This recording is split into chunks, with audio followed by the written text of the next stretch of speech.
Hello, everyone. It is Sunday, February 12th, and welcome to episode 81 of Buds and Blue Jays. I'm your host, Jesse Burrell, and I am joined, as always, by my co-host, Riley McConnell. And today on our show, spring training is right around the corner, and opening day isn't too far along after that. So we're going to take a look back here, look at the offseason that was, and see if our Toronto Blue Jays did enough to push us over the top to maybe get that AL East championship and hopefully a World Series winner this year. Plus, we have a Bichette reaching a contract extension that buys out his arbitration years, and Team Canada has announced its World Baseball Classic roster, and we have so much more to come on the episode here. But first, guys, remember our show is free and available on all platforms, so if you're please watching us on YouTube, please like the video and subscribe to the channel if you haven't so already. We're hoping to get up to 500 subscribers by season's end, so you could be one of the first 500 on Buds and Blue Jays, which is a great honor, I might add. And if you're listening to us in podcast land, please leave us a 5-star review. It is the best way to help the show grow. But Riley, with that being said, what's up? How are you? Jesse, I'm good. We got a good episode on the way, chock full of a different variety of stuff, from contracts to looking back at our off season. I think we did a good job, man. I'm just going to come out and say it. I think we did a good job. We lost a lot of guys that were longtime Jays, maybe some favorite guys that kind of stings a little bit, but we're bringing in some good talent. We're bringing in maybe a young guy with a good bat. We got, a savvy veteran pitcher. It's a little bit everywhere with what we got. I mean, yes, it stings to lose fan favorites, but also to bring in guys that can perform and are proven to some degree. It is nice as well.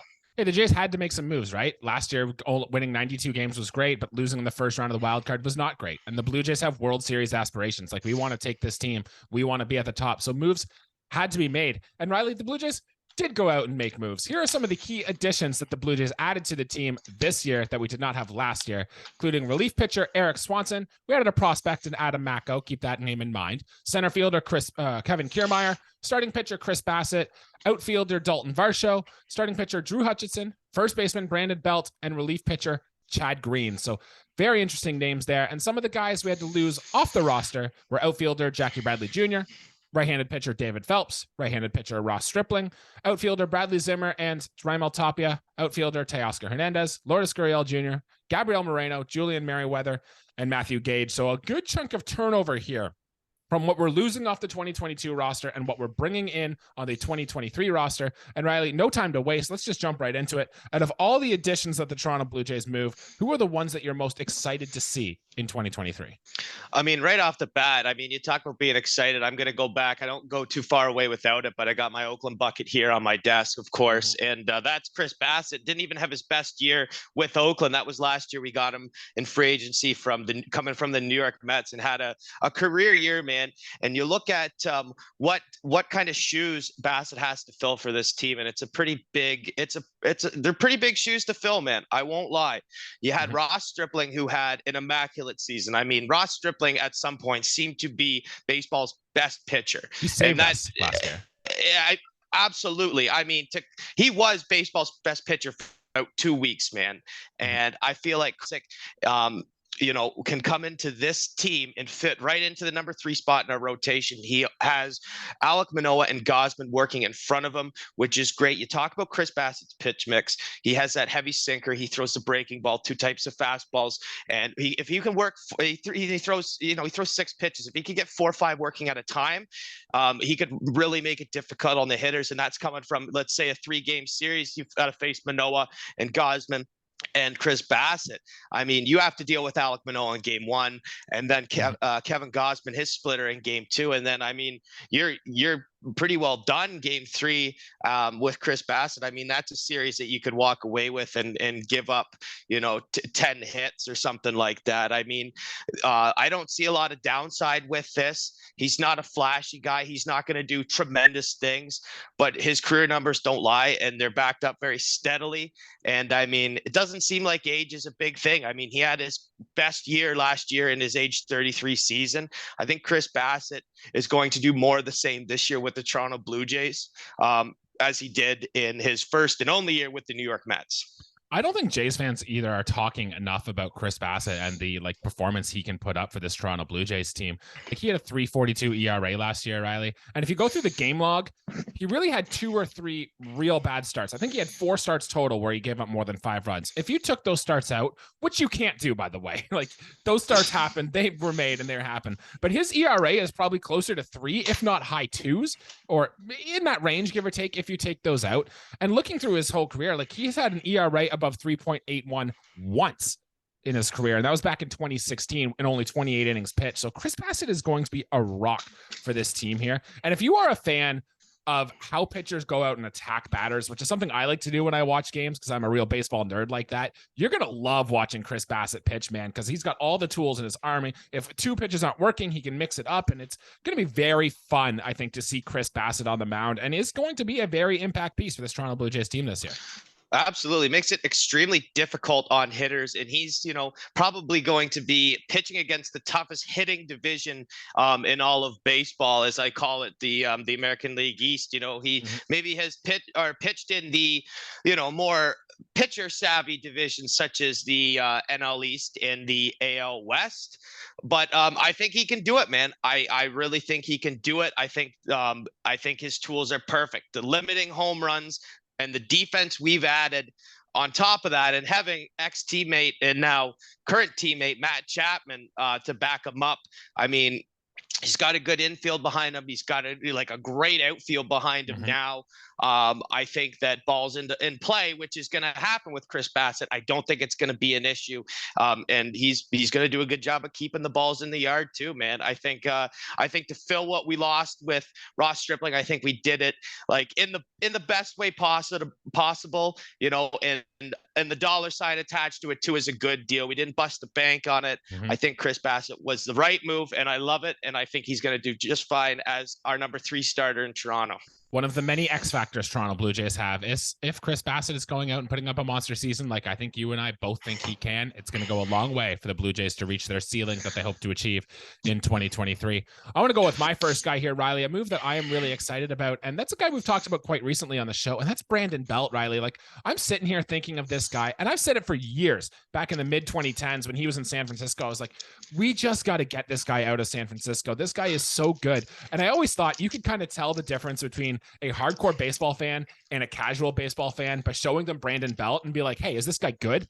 Because a casual fan would look at it and be like, oh, hasn't hit more than 20 home runs in a year. His batting average is just middling. But if you look at like a lot of the under the hood stuff, you could see there is a real elite power hitter into Brandon Belt. And we are finally getting him out of Oracle Park and into a good place to hit in Toronto. And I think there is a more chance we get that 2021 hitter out of Brandon Belt, the guy who could probably hit 27, 30 home runs, the guy who could hit a high batting average. The only thing is, Riley, he's got to make sure he can hit that fastball. He crushes off-speed stuff, right?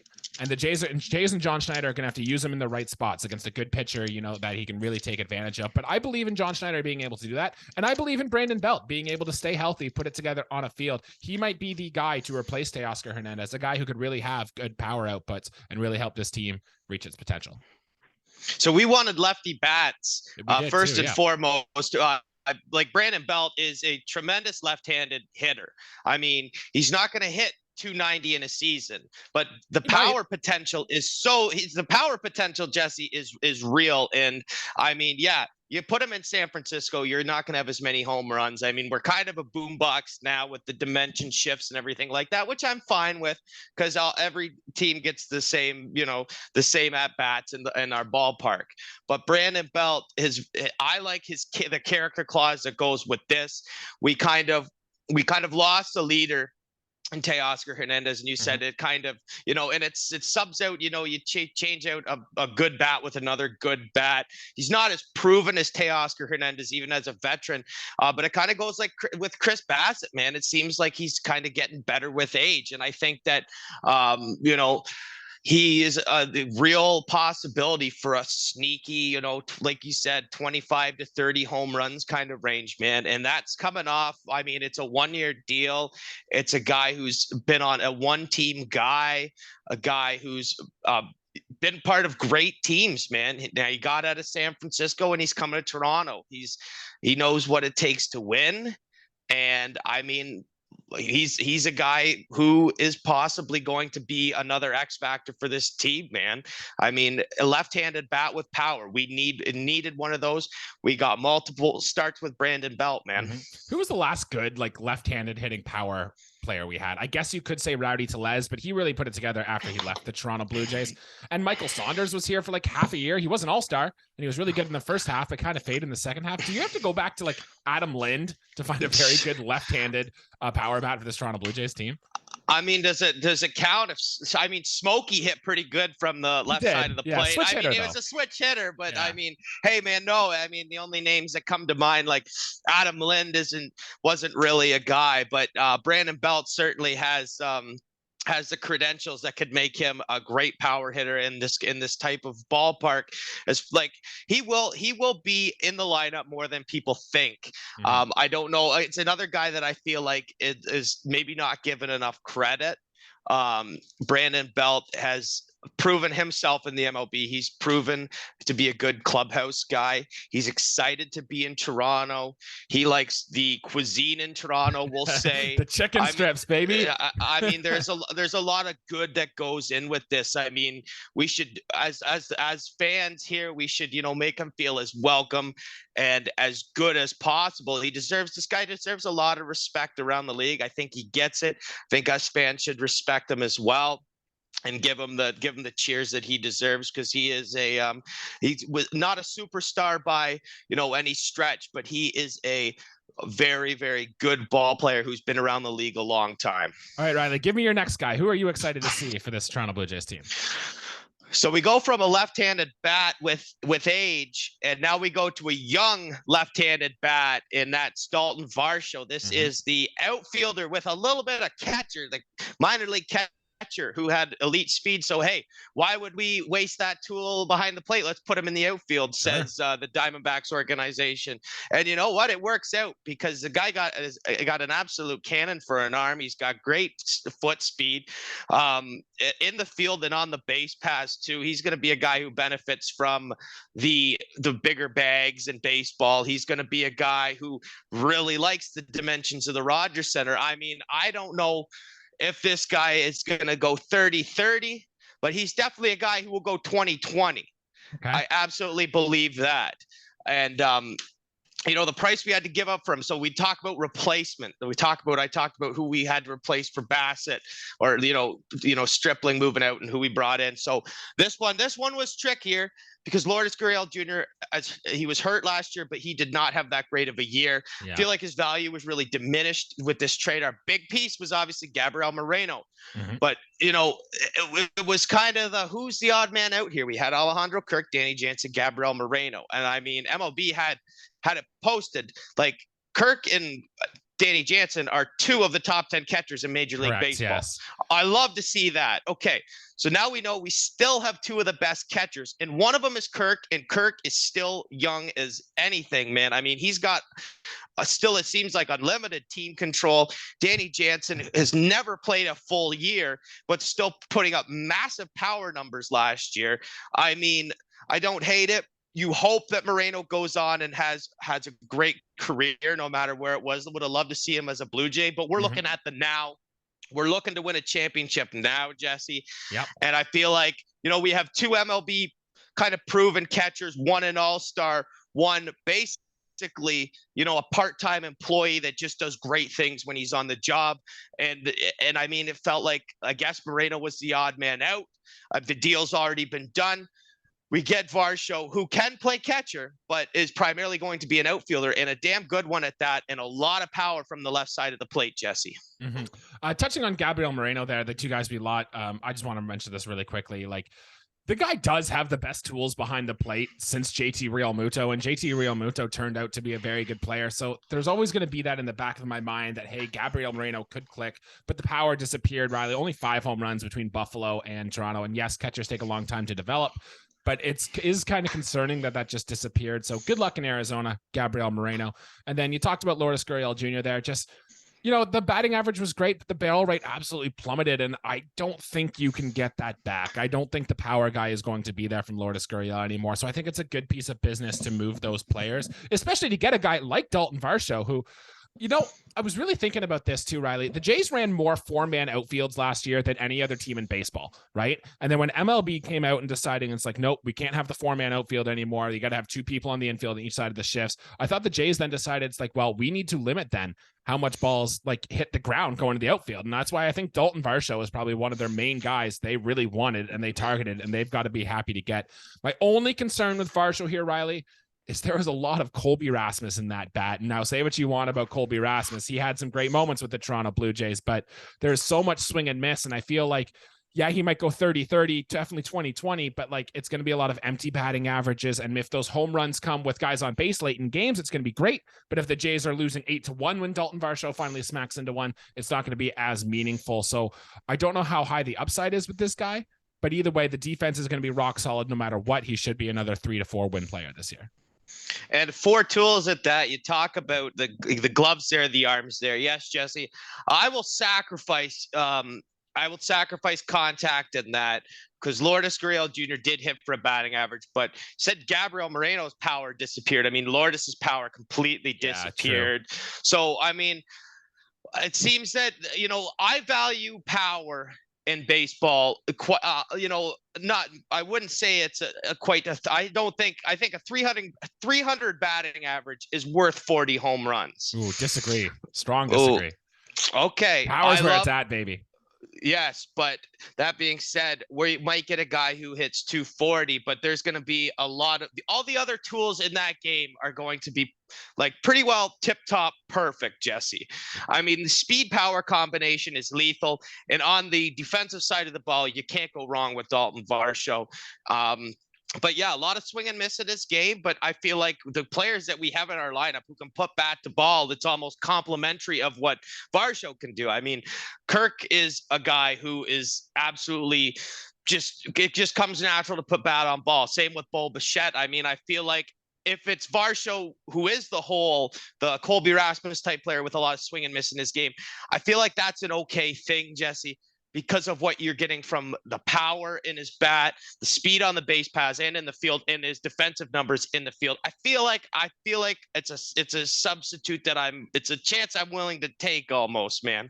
It should be good. If anything, it's going to raise the floor of the Toronto Blue Jays team, and that's what we wanted. I wanted to talk about one more guy here who the Blue Jays added, and that's our relief pitcher, Erik Swanson. And I know we've talked about it on our pitching predictions episode 2 episodes ago. Go back and take a look at that if you haven't already. But the more I look at the data, Riley, the more I am enamored by Erik Swanson. It's just so much red all over that StatCast page.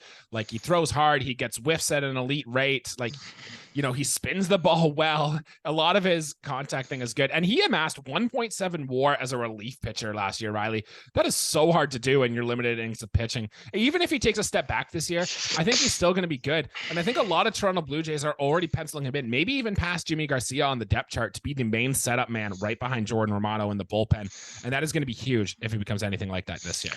I mean, right now, I definitely theoretically would like him in that setup spot as well, based off the numbers last year. I mean, you put that in at the 8th inning. I mean, if you have a 1-2-3 inning for 3 games consecutively, I mean, that's very impressive.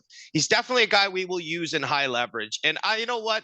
The titles are whatever. If you want to call it the 8th inning, if you want to call it the 7th inning, for whatever Garcia and whatever Swanson are, I still call it a great punch that sets up Jordan Romano, who is, with the variation of, velocities, and Romano coming in after crafty guys like Swanson and a good Garcia, pitch mix too. I mean, it's great. I don't care what order you use the guys in. I mean, if the counting stat for the hold category, if setup guys call it that, they want to have, 20 holds in here. That's great.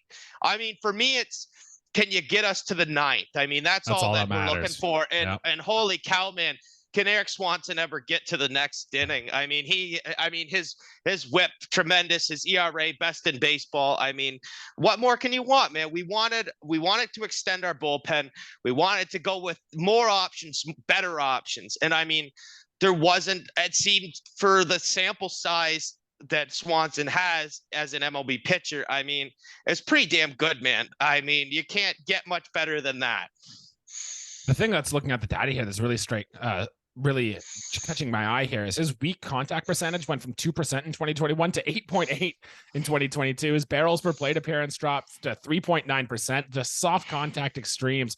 And if you look at similar pitchers to Eric Swanson Riley, one of the people you get is 2022 Carlos Rodon, who is getting Cy Young votes. And if you get that guy out of your bullpen, whew, it's going to be nothing but good things to add to this Toronto Blue Jays pen.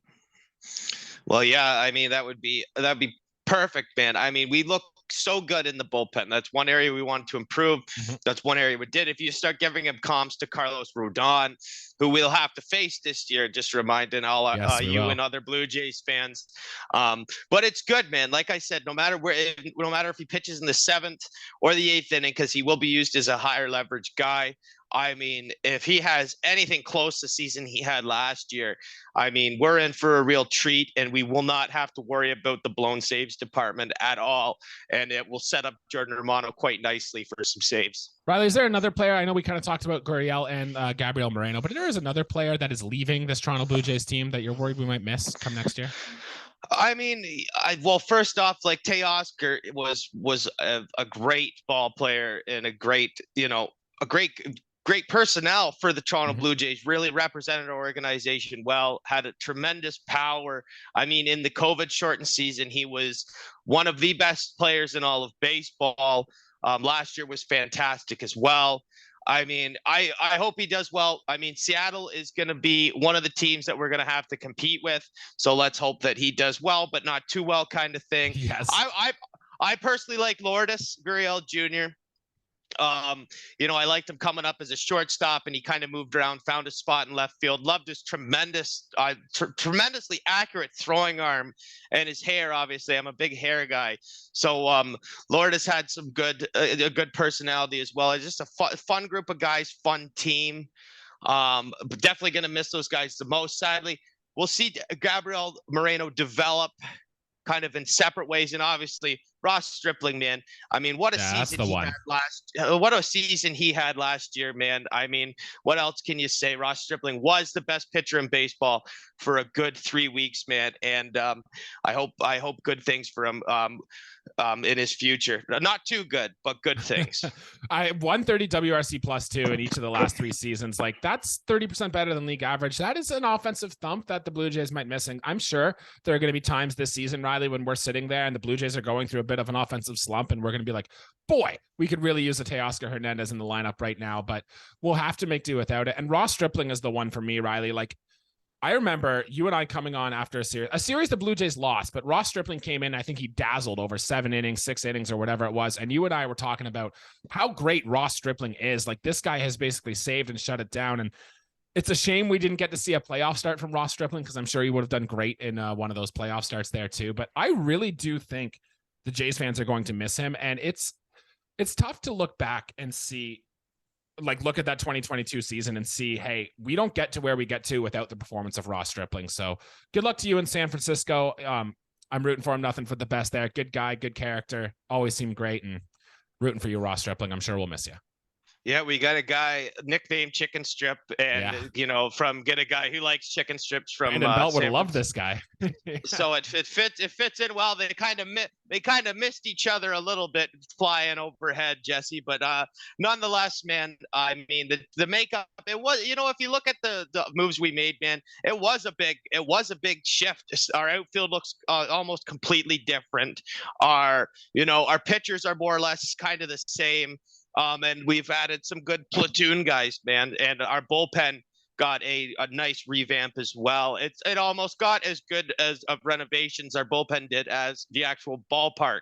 So that's always good, man, when you're adding, great things to our roster, and we needed it in the bullpen, man. But yeah, we're going to miss those guys. I'm excited about my guys that I said, and your guys as well. Obviously going to be rooting for them there. And, sucks that you have to lose the guys we did, but that's business baseball, man. And that's just what happens in major leagues. So I added up the projected ATC projections for all the players that we've added to our roster and all the players that we let go. So according to the ATC projections, the Blue Jays lost 7.3 WAR going away off this team next year, but we've added 9.4. So just if you crunch the numbers based on projections, it says the Blue Jays should add about 2 more wins of talent. So we're a 92 win team last year. According to this, we should be a 94 win team. And that might be good enough to win the AL East, assuming all that comes to fruition. So I guess the numbers say the Blue Jays had a good offseason. And I guess, hey, you and I say they did too. Well, yeah, you say 94 wins and you say, well, I like the rounded number to a 5. And then you say, well, 95, I was born in 1996, so I like 96. So we'll say the Jays are good for about 96 wins coming in this year.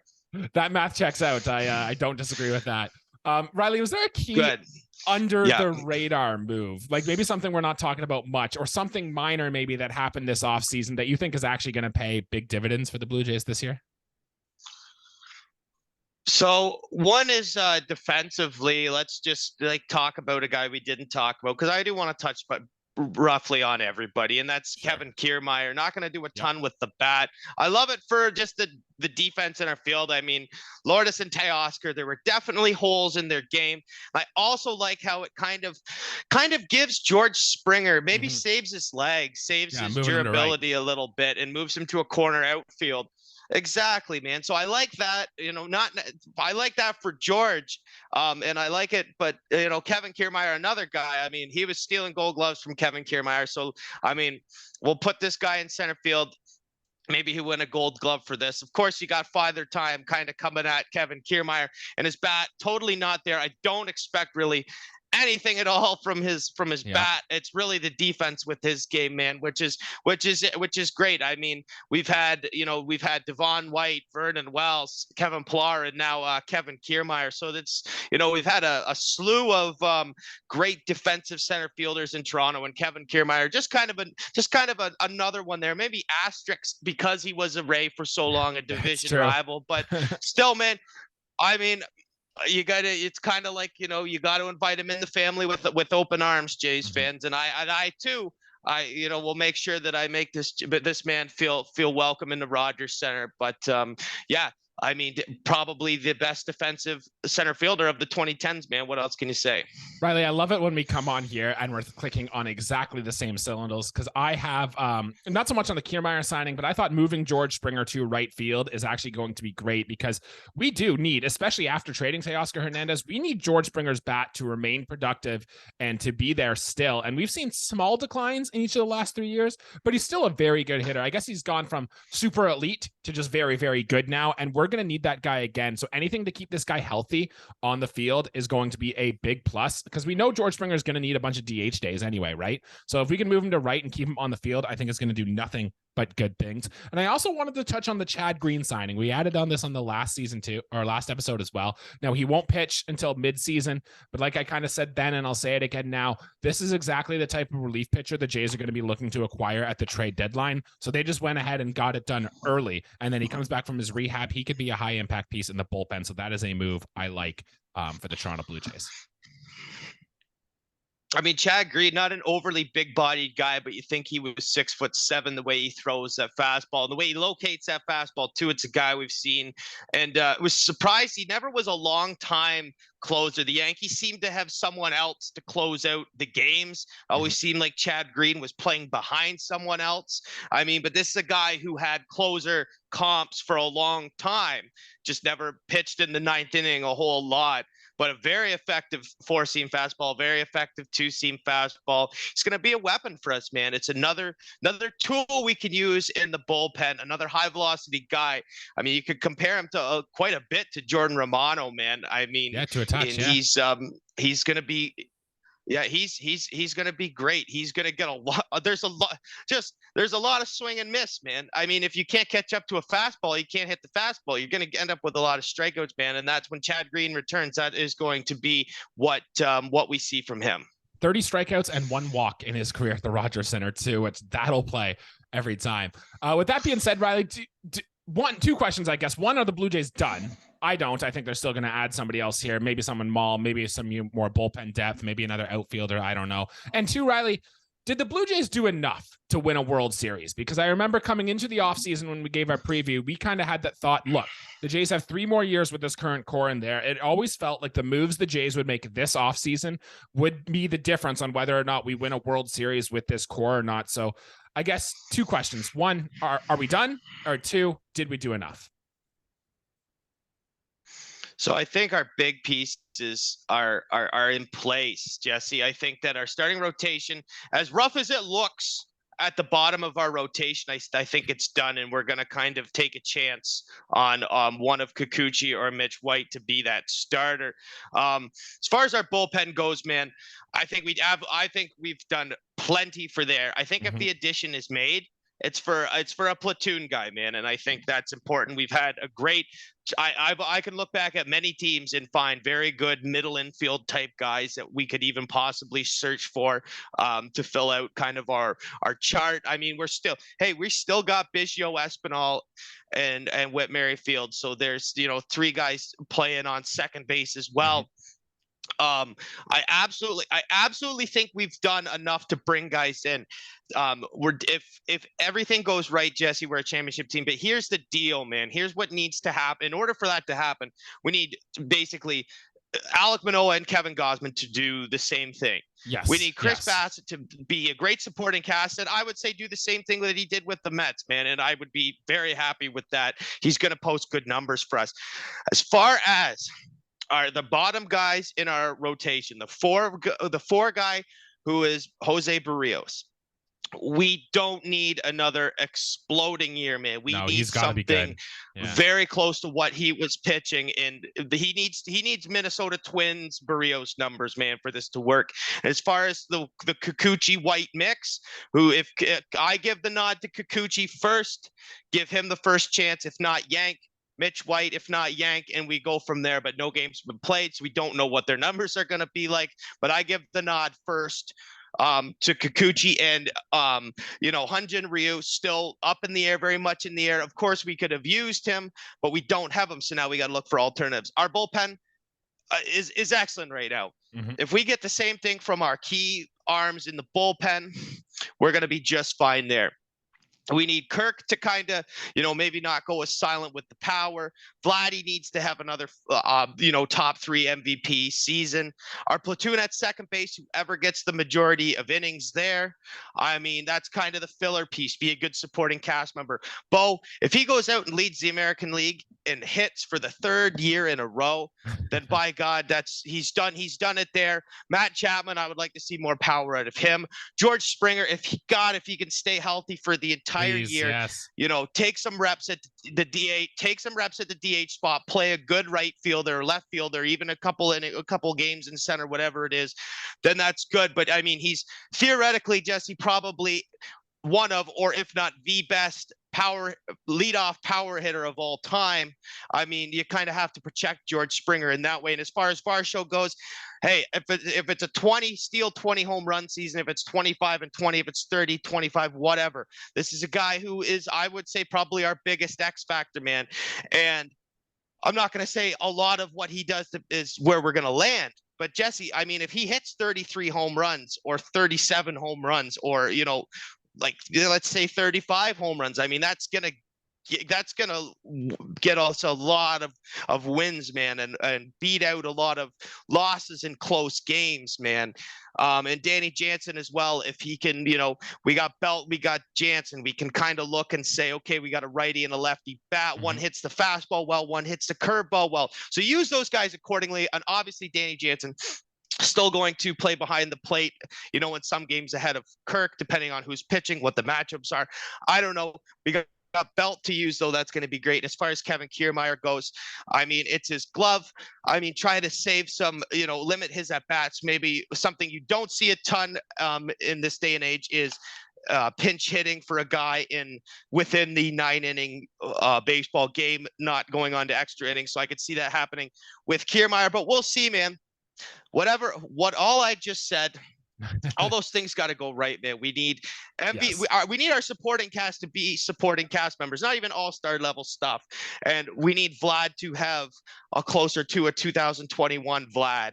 And you know what? If Bo leads the American League hits again, that would be another plus thing. And then the same thing out of Gosman Manoah. We need our good players to be really good, and the new guys coming in to do what why we got them, man. I mean, we gave a pretty good price for Varsho, and I think that he's going to be a huge X factor for us. Not only that, too, we need guys to come up from the minor leagues and perform. We need Ricky Tiedemann to hit the ground running. We need a surprise, almost like a Yasver Zuleta, to come up here and just start going, or Addison Barger, or somebody to come up and be productive for this Toronto Blue Jays team if they're really going to go. Riley, we are asking a lot here to go right for the Toronto Blue Jays to really hit it. Like, God forbid, but what if Jordan Romano struggles and we can't get games out of the ninth inning? What if Jimmy Garcia's fastball isn't that good? What if Vladimir Guerrero's ground ball issues remain? What if Bo Bichette is still swinging at pitches in the other's batter's box? Like, there's a lot that could go wrong here and a lot, hey, that could go right. So I think just getting more depth and getting more pieces is going to go a long way. And that's kind of why I wish the Toronto Blue Jays did go out. We signed a Justin Verlander. We signed a Jacob deGrom here just to get that dominance again in the top of the rotation.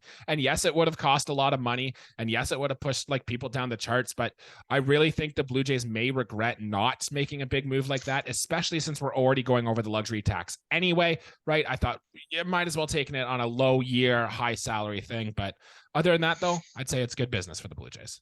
I would say it's good business. You could always use another superstar. Of course, when we were talking last year about, possibly getting a Jose Ramirez, and then there was about, 6 days where we were excited that Ohtani could be a J. Obviously, those allegations were cut short.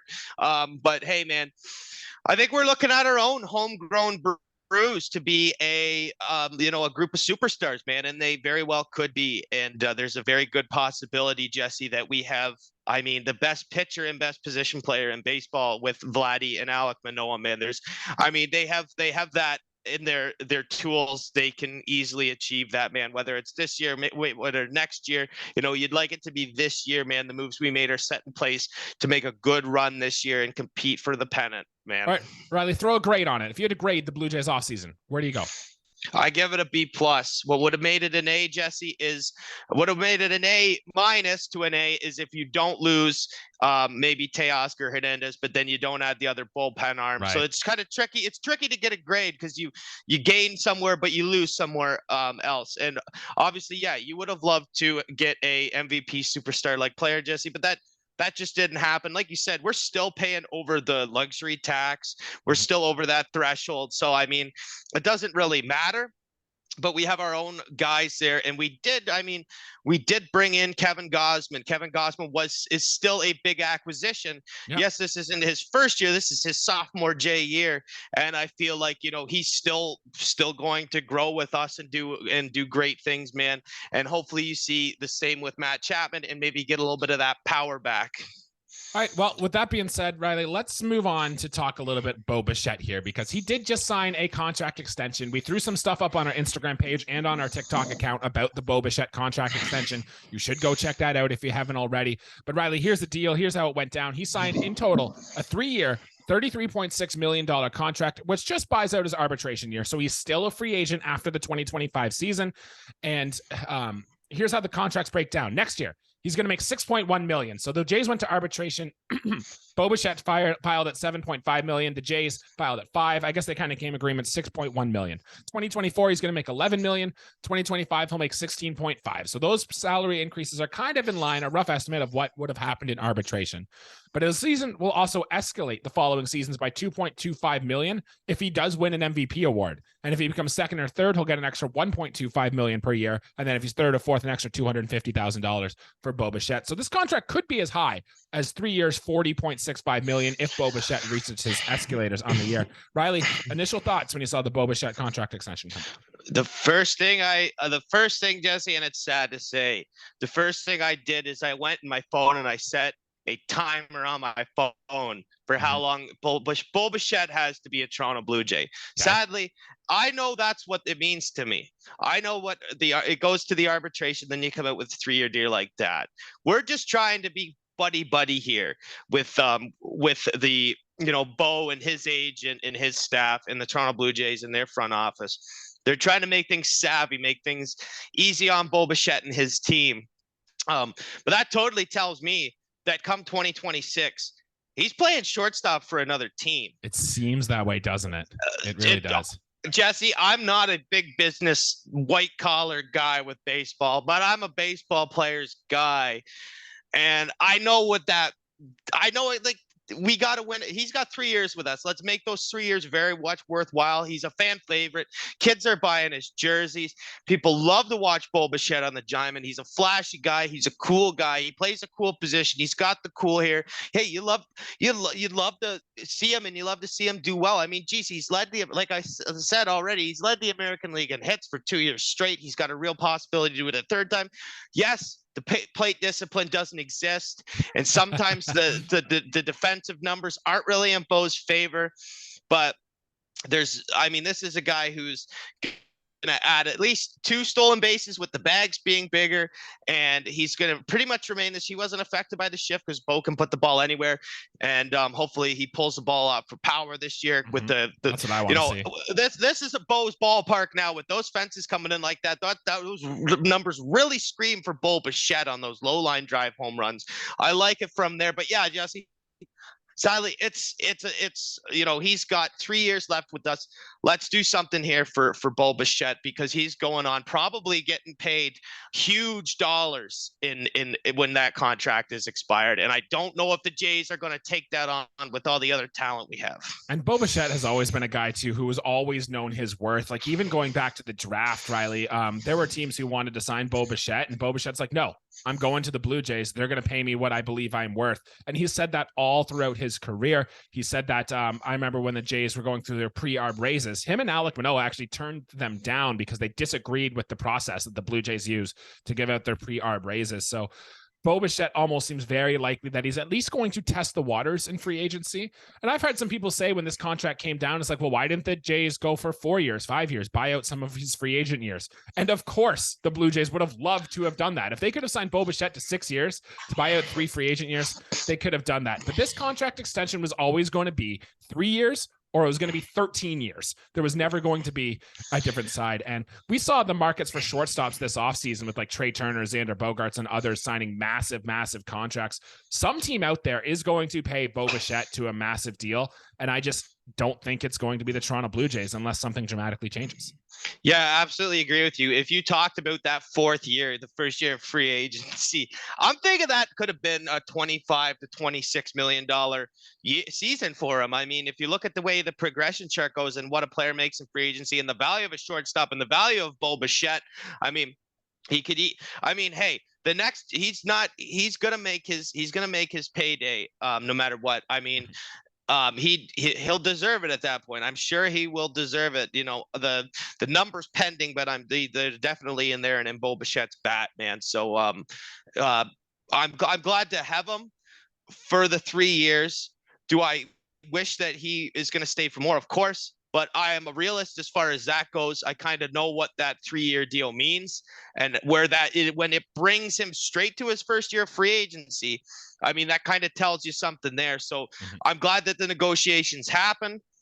I'm glad that we don't have to worry about it for the next 2 off seasons, but that's what it means to me, Jesse. It could mean other things to different people, but I think, we hope that Bo Bichette has really good play the next couple of years, because I mean, if he doesn't do well, we could end up signing him to whatever deal. But I think no matter what, Jesse, no matter how you look at it, if he plays well or if he plays basically himself into a $35 million a year player, I mean, you kind of look at it and say his time in Toronto is, like I set a timer on my phone till Bo Bichette walks out the door of the Rogers Center. It's going to be tough. The saving grace, I guess, here is the Blue Jays camp and Bo Bichette's camp have been able to make an agreement on this. So there is a non-zero chance they can at least make a deal on something else, but it does seem unlikely at this point, Riley.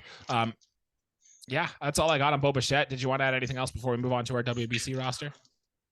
Nope. I mean, there's a lot riding on Bo Bichette this year, and he's gonna get a lot of hits again for us. There's gonna be a lot of bad swings. There might be some bad throws in there, but at the end of the day, Bo Bichette is one of the most exciting players in MLB to watch. He's a fan favorite. We have him for 3 more years. And we have him in those 3 years are years that we are running to compete for a World Series championship. So I absolutely love that part of the business side of this deal for Bo Bichette, because we have a very good 3-year window for this, and it matches up with that contract. Well, let's go win a World Series now. Well, we can. It'd be the best thing, honestly. Best thing for me personally, best thing for the show, and probably a good thing for Bo Bichette if that were to happen, and to all parties involved. All right, let's move on to the Team Canada World Baseball Classic roster, as they were just announced the other day. I know I love international baseball. The WBC is one of my favorite tournaments of all time. This is actually only I think the 5th one they've ever done, and we've had some great excitement over the past years. Canada, as a team, hasn't done so great. We have a 3-8 record all time at the World Baseball Classic, but I remember back in 2006 in our first year, we did get a win over the United States with Stubby Clapp doing good things there, and Keyboard doing stuff, some classic Canadian baseball names there at Chase Field in Arizona. Canada is in tough. We're in a pool with USA, Mexico, Colombia, who actually has a very good team, and Great Britain, so a team we could probably take advantage of there. We're likely going to finish 4th in the pool. We'd have to do either one team's going to have to collapse, or Team Canada's going to have to play way above their head in order to move on from here. But it's always a great tournament to see, Riley. So looking forward to watching Team Canada play here. I did not hear. Well, I know, I'm just kidding. I heard everything, but you throw the name out, Stubby Clapp, Canadian baseball legend. What a great baseball name. Famous for one of the better ejections of all time. I'm pretty sure there's a great ejection on YouTube after you're done viewing this, or like if you're on Spotify or any of our other platforms listening, check it out. Stubby Clapp. I think manager ejection is all you need, because it's great. A lot of good baseball players in Canada, but we're not as thoroughbred as the United States, right, and some of the other countries, man. But we showcase some good talent, man. I mean, we have had in the past Fergie Jenkins, who is a Hall of Fame pitcher. Mm-hmm. Larry Walker, rightfully Hall of Famer. We've had a lot of good ones in Toronto. Justin Morneau is another one. Justin Morneau, Jason Bay, two of my favorite Canadians, and then of course famous Blue Jays, more so like Russell Martin. I'm excited. I'm kind of bummed though that some of the guys opted not to participate in Team Canada, and it's nice that we got honorary dual citizens like Freddie Freeman playing for us. I absolutely love that. Good guy, Freddie Freeman. Yeah, let's talk about some of the other players on this roster that we're actually going to see for Team Canada. Freddie Freeman's the big one. His mom was Canadian. I think from Toronto, and his dad was from Windsor. So his parents are from Canada, and he's always come to represent Canada. He was on the 2017 team as well. And some other names you might know here. Andrew Albers, the former Blue Jay, Philippe Aumont, John Axford, who is a longtime closer and former Blue Jay here. Matt Brash from our neck of the woods, Kingston, Ontario, who's nasty with Seattle. And Matt Brash is interesting because he actually had a chance to start and to be in the rotation in Seattle. And Matt Brash is like, no, I'm going to be a bullpen pitcher, and I'm pitching for Team Canada in the World Baseball Classic. So you love to see that. Adam Lowen is another guy who was a pitcher, former top prospect, then decided to become a hitter, and now he's back to pitching. Another name, Nick Pivetta, Cal Quantrill, Bo Naylor. All 3 of those guys are big leaguers. And we have a Blue Jay, Otto Lopez, who's going to be on this team. And Owen Cassie, who's a top prospect for the Cubs, is going to be on this team as well. So say there's some guys here, Riley, and there's a non-zero chance that Team Canada could put something together. I like the Highway 401 kind of guys, Cal Quantrill, Bo Naylor. I would have really liked Josh Naylor to be on this roster. I talked about him on a previous episode. You would have to go back.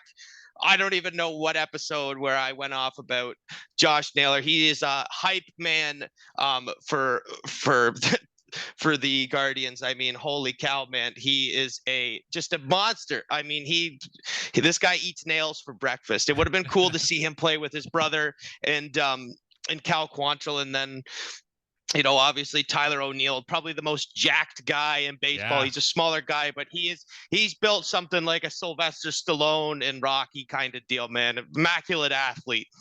Yeah, some notable omissions too, though. Like Jordan Romano is not going to be playing in the World Baseball Classic. You mentioned Josh Naylor, James Paxton, Mike Soroka, Zach Pop, which I'm surprised about, does not play for Team Canada here.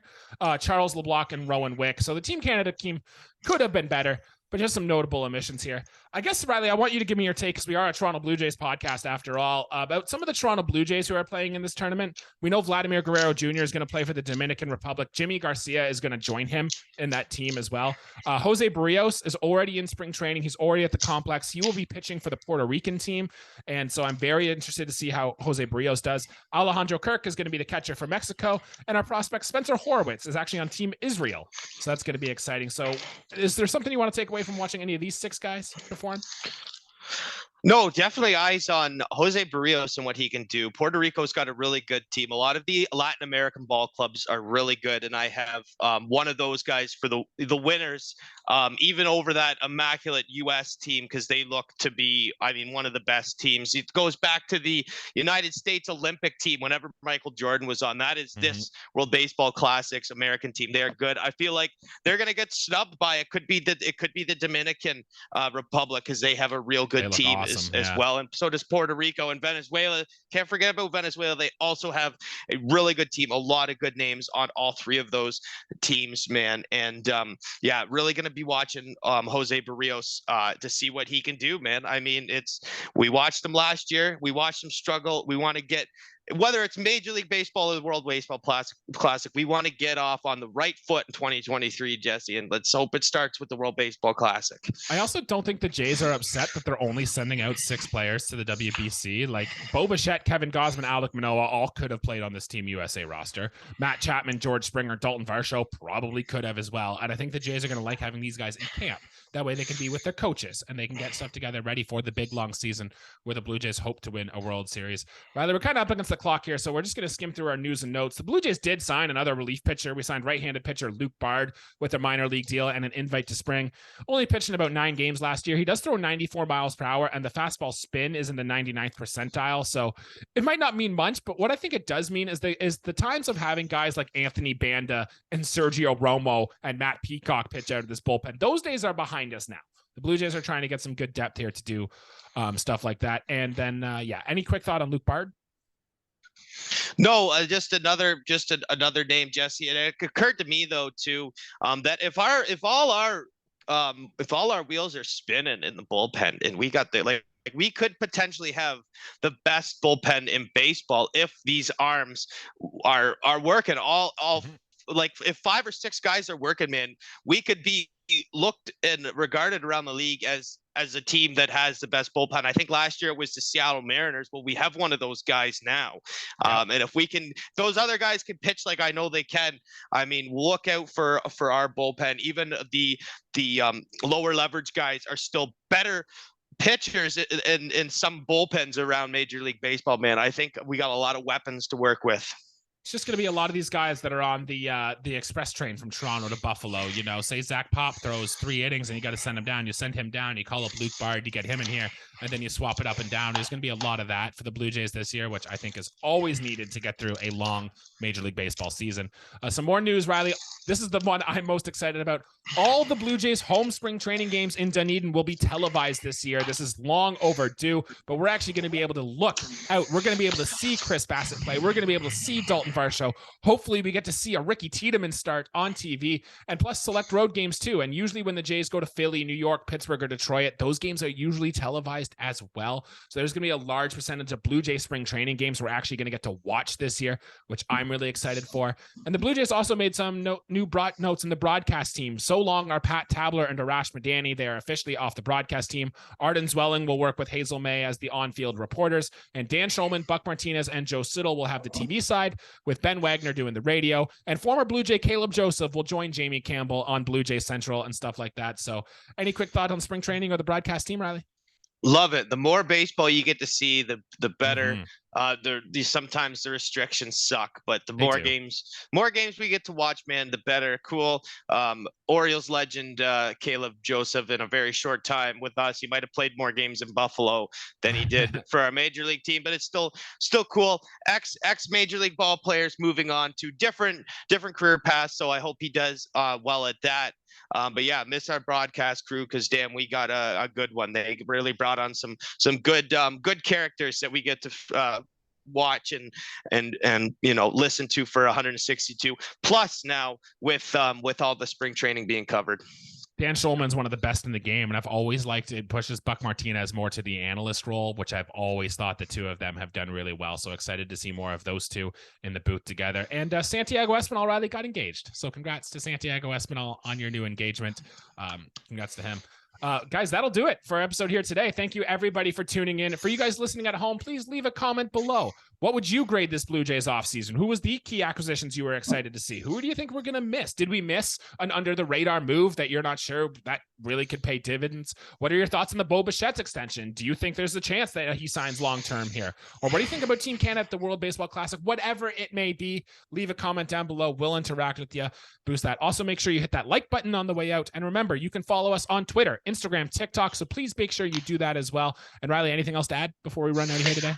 No, we got a good lineup of baseball with the World Baseball Classic. We just have to wait we got to be patient, a few more weeks, and then we get to watch everything unfold, man. Then we'll be two very happy people until we see what happens this year. We could end the year very, very happy, moderately happy, or we won't talk about last year, Jesse, but I'm excited to get into it. I don't want to be made a meme this year. As what happened at the end of last season. If you haven't seen that, go check our socials. You will see that on there. I got to be on Tim and Friends, so that was pretty fun there. I was going to say something, but I completely forgot. So I guess that's it. We'll call it. Oh, sorry. Next week, we're going to be doing our spring training preview, our stories to watch during spring, all the big storylines, who are the people we're going to pay most attention to, and what stats matter, plus any of the position battles. So make sure you turn on the push notifications so you're ready to hear from that. Until then, guys, we'll see you next week. Let's go Blue Jays. Thanks, guys.